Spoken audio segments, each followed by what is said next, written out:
ከደብረ ዘይት ካነበብኩት ላካፍላችሁ ነው የመጣሁት። ደብረ ዘይት የምጽአት ቀን ይባላል በቤተ ክርስቲያናችን አስተምሮ። ደብረ ዘይት የዓለም ፍጻሜው የምልክቱ ምንድን ነው? በማቴዎስ ወንጌል ምዕራፍ 24 ከቁጥር 3 ላይ በአብይ ጾም ውስጥ ካሉት ሳምንታት ደብረ ዘይት አምስተኛው ሳምንት ላይ ይውላል። ደብረ ዘይት ትርጉሙ የወይራ ዛፍ ተራራ ማለት ሲሆን ይህ ጌታችን ኢየሱስ ክርስቶስ በኢየሩሳሌም የሚገኘው በደብረ ዘይት ተራራ ቅዱሳን ሐዋርያት የዓለሙን ፍጻሜ ምልክቱ ምንድን ነው? የማቴዎስ ወንጌል ምዕራፍ 24 የማቴዎስ ወንጌል ምዕራፍ 24 ከቁጥር 3 ብለው ጠይቀውት እርሱም የማይቀረው ዓለም ፍጻሜና አስቀድሞ የሚፈጸሙ ምልክቶች አስረድቷቸዋል። የቤተ ክርስቲያን ይህንኑ በደብረ ዘይት ሳምንታት ታስበዋለች። ለምዕመናኑ ከዘመኑ ሁኔታ አንጻር በመጽሐፍት የጠቀሱትን ትንቢት ምልክቶችን ከተግባራዊ ዓለም ክንውኖች አንጻር በማገናዘብ ታስተምራለች። በመሆኑም ቤተ ክርስቲያናችን በደብረ ዘይት ሳምንት ምጽአትን አስመልክቶ የሚነገሩ ምስጢራት እጅግ ሰፊ ናቸው። ነገር ግን በዚህ መጽሐፍ በየመጠኑ የምናውቀው ቅዱሳን መጽሐፍትን አንጻር በዓለም እየተከሰቱ ካሉት ወቅታዊ ምልክቶች ጋር በማገናዘብ ይሆናል። የሰው ልጅ ከስነ ፍጥረት መነሻ ጀምሮ ስለ ራሱ መጨረሻና ስለ ዓለም ፍጻሜ ምንነት ማወቅን እንደሚሻ ቅዱሳን መጽሐፍት ያስረዱናል። ከነዚህ በተለይ የቤተ ክርስቲያን ደብረ ዘይት ዕለት የምታስተምረው ቅዱሳን ሐዋርያት የዓለም ፍጻሜ ምልክት ምንድን ነው? በማቴዎስ ወንጌል ምዕራፍ 24 ከቁጥር 3 ላይ በማለት የጠየቁት ጥያቄ ቅድሚያ ይሰጠዋል። ጌታችን መድኃኒታችን ኢየሱስ ክርስቶስ ለሐዋርያት ከመለሰላቸው ዋናው ቀዳሚ ምጽአቱ ምልክት ነው። ሐሳዊ መሲህ ይመጣል። መምጣት ሐሳዊ መሲህ ማለት በቀጥታ ትርጉሙ ሐሰተኛ የሆነ ስሙ ማለት ነው። በኢየሱስ ክርስቶስ በአምላክ ስም የሚመጣ ክርስቶስ ተቃዋሚ ማለት ነው። ትርጉሙ አስፍተን ስናየው ደግሞ የሃይማኖት ጋር ተያያዥነት የሆኑና ያልሆኑ በዓለም እየተካሄዱ ካሉ ሐሰተኛ ጉዳዮችና የጥፋት መንገዶች ያጠቃልላል።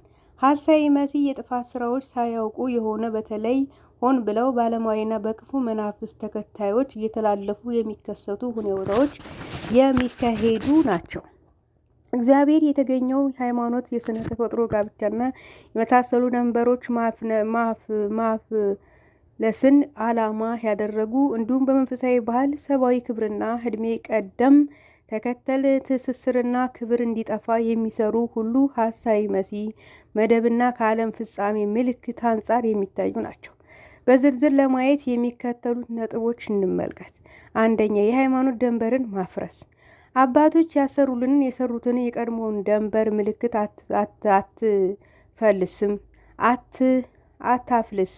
ምሳሌ ምዕራፍ 22 ከቁጥር 28 ከምዕራፍ 23 ከቁጥር 10 አፈጻጸሙ ሰዎች እግዚአብሔር ማንነት እንዲያውቁ ከማድረግ ይጀምራል። ከነዚህም አንዱ ሐሳዊ መሲህ በእግዚአብሔር ስም የተለያዩ ሁኔታ መንገድ መገለጥ ነው። እስመ ብዙኃን ይመጽኡ በስሜ እንዘ ይብሉ አንተ ውእቱ ክርስቶስ፣ እኔ ክርስቶስ ነኝ እያሉ ብዙዎች በስሜ ይነሳሉ። የማቴዎስ ወንጌል ምዕራፍ 24 ከቁጥር 5 ይህንም እንደ መድኃኒታችን ኢየሱስ ክርስቶስ ትምህርትና የቅዱሳን ሐዋርያት ስብከት መሰረት በክርስቶስ ወደ ሰማይ ማድረግ ኋላም የሚመጣ ክርስቶስን የእግዚአብሔር የባህሪ ልጁን ነው ብሎ የማይሰብክ ሁሉ ሌላ አምላክ የሚሰብክ ሁሉ ወደ መደቡ ሐሳዊ መሲህ ትምህርት ይመደባል። በመሆኑም ከዚህ በፊት ያለፉ አምላክን ነን ብለን የተነሱ እንደ ቴዎዳዎስ ዘግብፅና ዘይሁዳ ዘገሊላ የሐዋርያት ሥራ ምዕራፍ 5 ከቁጥር 36 እስከ 37 የመሰሉ ሁሉ በዚያም በኋላ በየጊዜው የተነሱና በዚህም ወቅት የዋሃን ሕዝቡን ኢየሱስ በእኛ ዘንድ አለ እያሉ የሚያጭበረብሩ ሐሳውያን መሲሖች ናቸው። ከዚህም ሌላ በክርስቶስ ከአብ የሚያስነሱ ሎቱ ስብሐት ነቢይ ነው የሚሉ የሚያምኑ መናፍስት አሰራር የሚጠነቁሉ የማቴሪያሊስት ቁሳውያን ወይም በኢቮሉሽን በመዝገብት ለውጥ ትምህርትም አምነው አምላክ የለም የሚሉ ሁሉ ወዘተ ሐሳዊ መሲህ አካላት ናቸው። ቅዱስ ዮሐንስ በመልእክቱ ኢየሱስ ክርስቶስን በስጋ እንደመጣ የማይታመን መንፈስ ሁሉ ከእግዚአብሔር አይደለም፣ ይህ ክርስቶስም ተቃዋሚ መንፈስ ነው። ይህንም እንዳመጣችሁ ሰምታችኋል። አሁንም እንኳን በዓለም አለ። የዮሐንስ አንደኛ ዮሐንስ መልእክት ምዕራፍ 4 ከቁጥር 3 በማለት ይመሰክርባቸዋል። ቅዱስ ዮሐንስ አሁንም በመልእክቱ ልጅ ሆይ የመጨረሻውን ሰዓት ነው፣ ክርስቶስም ተቃዋሚ ይመጣ ዘንድ እንደሰማችሁ አሁንም እንኳን ብዙዎች ክርስቶስ ተቃዋሚዎች ተነስተዋል። ስለዚህ መጨረሻው ሰዓት እንደሆነ እናውቃለን። ይህ አንደኛ ዮሐንስ መልእክት ምዕራፍ 2 ከቁጥር 18 ይለናል። ከዚህ የምንረዳው የክርስቶስ ተቃዋሚ መምጣት ምጽአት ጊዜው መቃረቡ ምልክት መሆኑን የማያሻማ ሀሳብ ያደርገዋል። በተጨማሪም በምጽአት መቅረብ የሚያመለክቱ ስለ ሐሳዊ መሲህና ከእርሱ ጋር ተያያዥነት ስለሆኑ ወቅታዊ ጉዳዮች ተዛማጅ የሆኑትን የሚከተሉትን ትንቢቶች እንመልከት። የአውሬው ምስል። የአውሬው ምስል ሊናገር እንኳን ለአውሬው ምስል የማይሰግድ ሁሉ ሊሰግድላቸውም ለአውሬው ምስልም ትንፋሽ ሊሰጠውም ተሰጠው ትንፋሽ እንዲሰጠው ተሰጠው። ታናናሹና ታላላቆቹም ባለጠጋዎችና ድሆችም ጌታዎችና ባሪያዎች ሁሉ በቀኝ እጃቸው ወይም በግራ እጃቸው ምልክት እንዲቀበሉ አውሬው ስምም ወይ የስሙ ቁጥር ያለው ምልክት የሌለበት ማንም ሊገዛ ወይም ሊሸጥ እንዳይችል ያደርጋል። ጥበብ በዚህ ዓለም አእምሮ ያለው የአውሬው ቁጥር ይቁጠረው የቁጥሩ ሰው ቁጥር ነውና ቁጥሩም 666 ነው። የራእየ ዮሐንስ ምዕራፍ 13 ከቁጥር 16 እስከ 18 የሚል የቅዱስ ዮሐንስ ራእይን ሊፈታ ከሚችልበት ትርጉም አንዲት ቅንጣት ብቻ ከዘመኑ አንጻር ብናይ የሚናገር አውሬ ምስል ማለት ለሱ ያልተገዙትን ወይም ቁጥሩን ያልያዙትን የሚናገርባቸው ምልክቱ ያልተቀበሉትን ሲገዙና ሲሸጡ እንዳይችሉ ያደርግ ለማለት ነው። መኖር፣ መስራት፣ መሸጥ፣ መለወጥ ወዘተ የሚያስገድዳቸው ሲል አሁንም ባለንበት ወቅታዊ የዚህ ዓለም አኗኗር አንጻር ሲታይ ተመሳሳይ ጉዳዮች አሉ። ለምሳሌ መታወቂያ፣ ወረቀት፣ ፓስፖርት፣ ቪዛ፣ መኖሪያ ፍቃድ ወዘተ በዓለም አጠቃላይ አሰራር አንድ በአንድ ሰው የመኖር ማንነት ሚና ላይ ተጽዕኖ የሚያደርጉ ነገሮች ናቸው። እነዚህ መታወቂያ ወረቀቶች የሌሉ ሰው ካለበት የትም መንቀሳቀስ አይችልም። ከዚህ በላይ ጉዳት ስናሰፋው ስለመጠኑ በዓለማት አሰራር እያንዳንዱ ሰው የጣት አሻራ ኮፒራይዝድ በሆነ መንገድ የተደራጀ በመሆኑ ከዚህ አደረጃጀት ውስጥም ካልተካተተ በቀርም በዚህ ሀገር ሊኖር፣ ሊዘዋወር፣ ሊሰራ፣ ሊነግድ ወዘተ አይችልም። ለምሳሌ እንደዚህ ኮምፒውተር ድር አደረጃጀት ውስጥ ያለ ሰው የትም ዓለም ቢሄድ በጣቱ አሻራ ይታወቃል።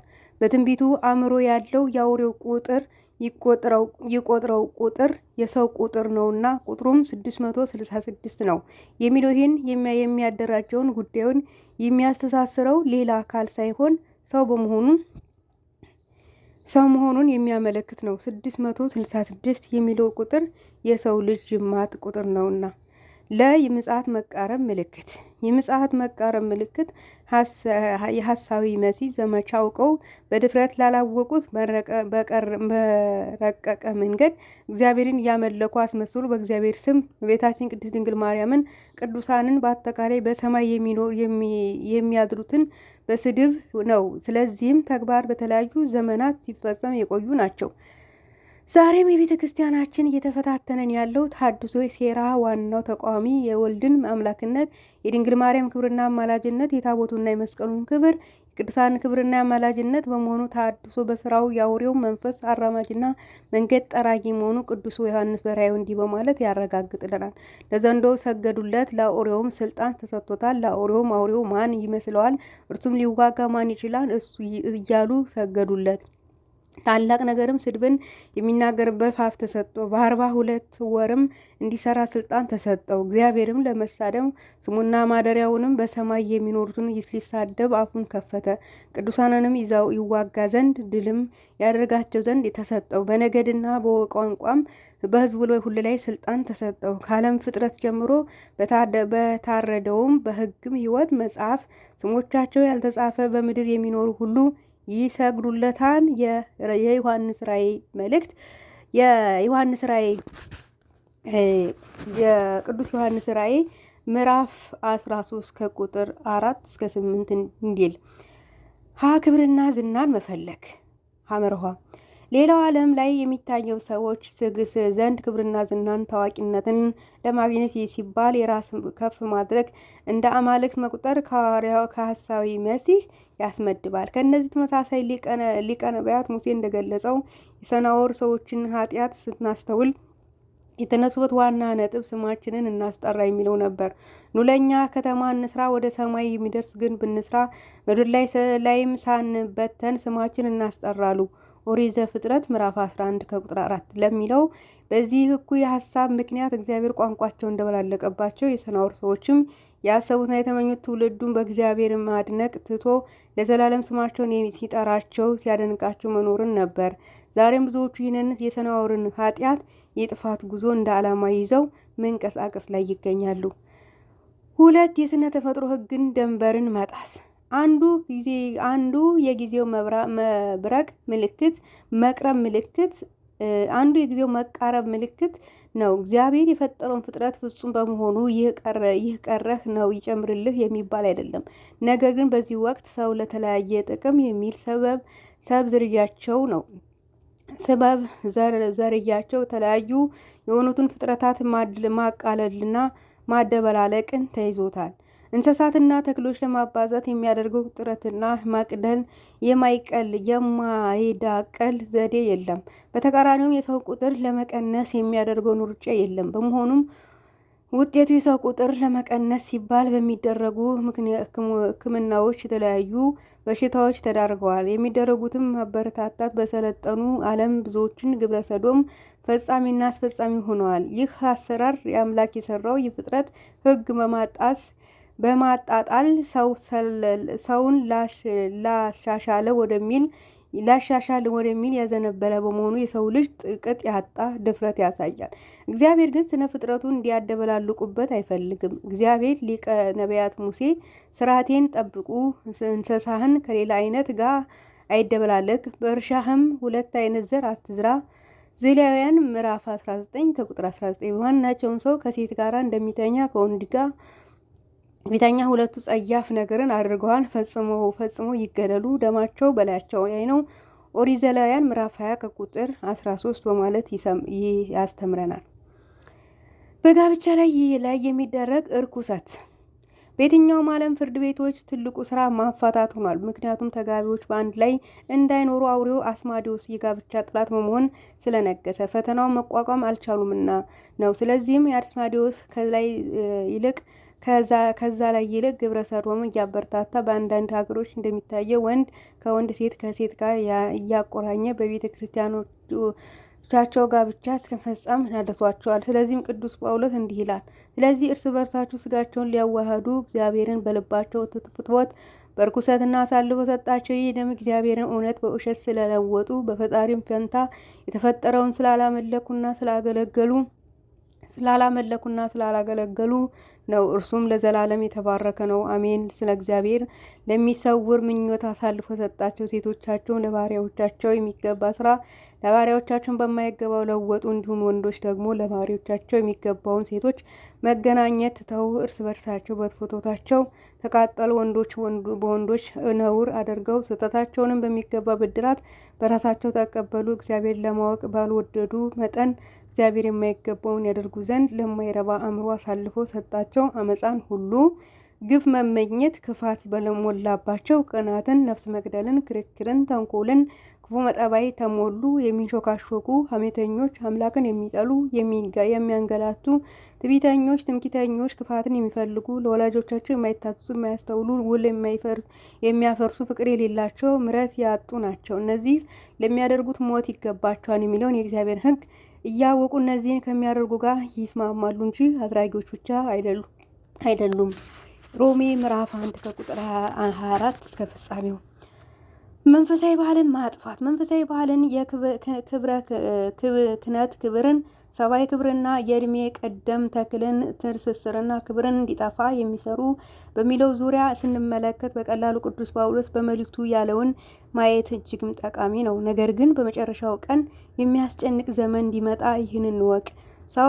ሰዎች ራሳቸውን የሚወዱ ይሆናሉ፣ ገንዘብ የሚወዱ፣ ትምክህተኞች፣ ትዕቢተኞች፣ ተሳዳቢዎች፣ ወላጆቻቸው የማይታዘዙ፣ የማይመሰግኑ፣ ቅድስና የሌላቸው፣ ፍቅር የሌላቸው፣ እርቅን የማይሰሙ፣ ሐሜተኞች፣ ራሳቸውን የማይገዙ፣ ጨካኞች፣ መልካም የሆነውን የማይወዱ፣ ከዳተኞች፣ ተንኮለኞች፣ በትንቢት የተነፉ ከእግዚአብሔር ይልቅ ተድላን የሚወዱ ይሆናሉ። የአምልኮ መልክ አላቸው፣ ኃይሉ ግን ክደዋን። ከነዚህ ደግሞ የራቀ ወደ ቤቶቹ ሸልከው የገቡ ኃጢአታቸው የተመከረባቸው በልዩ ልዩ ምኞትም የሚወስዱት ሁሉ ጊዜም የተማሩ እውነትን ወደ ማወቅ ሊደርሱ ከቶ የማይችሉትን ምኞት ሴቶች የሚማርኩ ከነዚህ ዘንድ ናቸውና ኢያኔስና ኢያንቤሬስም ሙሴን እንደተቃወሙት እንዲሁ ደግሞ አእምሯቸው እየጠፋባቸው ስለ እምነትም የተጣሉ ሰዎች ሆነው እውነት ይቃወማሉ። ዳሩ ግን እነዚያ ምኞት ደግሞ ግልጥ እንደሆነ ምኞቶቻቸው ሁሉ ይገለጣልና ከፊት ይልቅ አይቀናላቸውም። ሁለተኛ ጢሞቴዎስ ምዕራፍ 3 ከቁጥር 1 እስከ 7 በማለት በመጨረሻም ዘመን የሚነሱ ሰዎችን ጸባይ ይነግረናል። ይህንንም ትምህርት ጥቅስም ለማገናዘብ እግዚአብሔርን የሚያምነውን ሕዝቡ ትተን አሁንም በዓለም ሁሉ ካለው ቤተክርስቲያን አማኞች ብቻ አንጻር በመጠኑ እንይ። ደግሞ መንፈሳዊ ባህልን ማፍረስ እንመለከት። ይህ ሁሉ ባይሆን አንዳንዶቹ አማኞች ሰዎች ጸባይ ቅዱስ ጳውሎስ ከእግዚአብሔር ይልቅ ተድላን የሚወዱ ይሆናሉ፣ የአምልኮት መልክ አላቸው፣ ኃይሉን ግን ክደዋን የሚያሰኝ ሕይወት የያዙ እንደሆኑ ያስረግጠናል። እንደ አማኝ ቤተ ክርስቲያን የሚገኙ ነገርን መንፈሳዊ አምልኮ የማይፈጽሙና የራሳቸውን ሀሳብ የቤተ ክርስቲያን ላይ ሲጭኑ የሚፈልጉትን የአምልኮት መልክ አላቸው፣ ኃይሉን ግን ክደዋን ይካላቸውም እግዚአብሔር ቤት መታዘዝ፣ መከባበር፣ ሰላም የነገሰበት መሆን ነው ያለበት። ነገር ግን በእያንዳንዱ ቦታ እንደምናስተውለው በቤተ ክርስቲያን ውስጥ ብዙዎች መንፈሳዊ ባህል እየጠነከሩ እንዳሉ ሁሉ አንዳንዶቹ ስራ ፈቶች በቤተ ክርስቲያን ውስጥ ፖለቲካ፣ ዘረኝነት፣ አሉባልታ ወዘተ በማምጣት የቤተ ክርስቲያን ሲያውኳት ይታያል። ሉቃስ በተመሳሳይ አይሁድም በቀንተው ቤተ ክርስቲያን ላይ ያደረጉትን አንዳንዶች ተረድተው ከሚያመልኩ ከግሪክ ሰዎች ከብዙ ከነበሩ ሴቶች ጥቂቶች አይደሉም። የጳውሎስ ከሲላስ ጋራ ከተባበሩ አይሁድ ግን ቀንተው ከስራ ፈቶች ክፉ ሰዎች አመጡ። ህዝቡንም ሰብስበው ከተማውን አወኩ። የሐዋርያት ሥራ ምዕራፍ 17 ከቁጥር 5 በማለት እንደገለጸው ያሉ ናቸው። ቅዱስ ጳውሎስም ወደ ቤቶች ሾልከው እየገቡ ኃጢአታቸው እየተመከረባቸው በልዩ ልዩ ምኞትን የሚወስዱትን ሁልጊዜ እየተማሩ እውነት ወደ ማወቅ ሊደርሱ ከቶ የማይችሉት ምኞቶችን ሴቶች የሚማርኩ ከነዚህ ዘንድ ናቸውና ይላቸዋል። የሚቀጥለውን በክፍል 2 ይዤላችሁ ቀርባለሁኝ። እስከ ሳምንት መልካም ሳምንት። እንኳን ለ5ኛ ሳምንት ለደብረ ዘይት በሰላም አደረሳችሁ። አደረሰን። ኢሳኮር ነኝ ከኢሳኮር ዩቲዩብ። መልካም ጊዜ